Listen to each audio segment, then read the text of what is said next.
আজকে প্রেস ক্লাবে আসার কারণ হচ্ছে আমাদেরকে অনৈতিক মিথ্যা মামলায় 220 জন মানুষকে ছাঁটাই করা হয়েছে এবং কি 30 জন মানুষকে মিথ্যা মামলা দেওয়া হয়েছে। যার কারণে আজকে আমরা এনে আসছি। বিগত 2 মাস যাবত আমরা বাসায় বসে আছি। 2 মাস যাবত আমরা কোনো কাম কাজ বা কোনো কিছু করতে পারতাছি না। আমাদের এই বিষয়টা সমাধানও করতেছে না, বা আমাদেরকে বা এই ফ্যাক্টরিতে নিতেও আসে না, বা আমাদেরকে চাকরি থেকে একেবারে নাও করতেছে না, সামরিক বরখাস্ত করে রাখছে। এবং আমার নামে মিথ্যা মামলা দেওয়া হয়েছে 2 তারিখ, যেদিনকে ঘটনাস্থলে আমি ছিলাম না। আমি ওই দিনকা ঊর্ধ্বতম কর্মকর্তাদেরকে জানিয়ে আমি ওই দিনকা ছুটিতে ছিলাম, অ্যাবসেন্ট ছুটিতে ছিলাম। তাও আমার নামে মামলা দেওয়া হয়েছে আমি 10 নম্বর আসামি। কিন্তু ওই দিনকার ঘটনাস্থলে আমি ছিলামই না, আমি ছিলাম অ্যাবসেন্ট ছুটিতে। তাও আমার নামে মামলা দেওয়া হয়েছে, আমারে 10 নম্বর আসামি করা হয়েছে।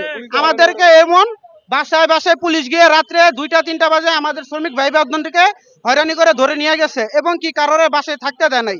এবং ফ্যাক্টরি থেকে অনেক হুমকি দামকি আসছে, আমাদেরকে এলাকায় থাকতে দেয় নাই বা অনেক অনেক সমস্যা করছে।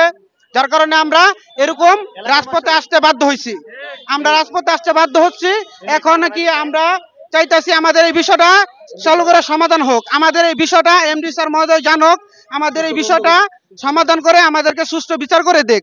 আমরা সবাই দোষী না, আমরা সবাই দোষী না। যারা দোষী, প্রকৃত দোষী যারা ছিল বা আছে, এরকম বহুত মানুষ আছে যারা ভিতরে কাজ করতেছে। আর আমাদের বাইরে অনেক নিরপরাধ মানুষ যারা আমরা এখানে আসছি। কিন্তু ওদিনকে অনেক মানুষ ছিল যারা কাজে আসে নাই, মেডিকেল ছুটিতে ছিল এবং কি বা পারিবারিক কোনো সমস্যার কারণে অ্যাবসেন্ট ছিল, বা এরকম বহুত মানুষ আছে যাদেরকে তারা মামলা দিছে, তারা ঘটনাস্থলে ছিলই না। তাদেরকে নামে মিথ্যা মামলা দিয়ে আমাদেরকে অনেক হয়রানি করতেছে, আমাদেরকে অনেক ক্ষতিগ্রস্ত করতেছে। আমাদের সংসার আছে, আমাদের বউ বাচ্চা মা বাবা আছে, আমাদের সংসার নিয়ে চলতে ফিরতে খাইতে হয়, আমরা অনেক কষ্টে আছি। আমাদের এমডি মহোদয়ের কাছে একটা আবেদন যে আমাদের এই বিষয়টা সুষ্ঠুভাবে উনি সমাধানভাবে আমাদেরকে চাকরি ফিরাই দেখ।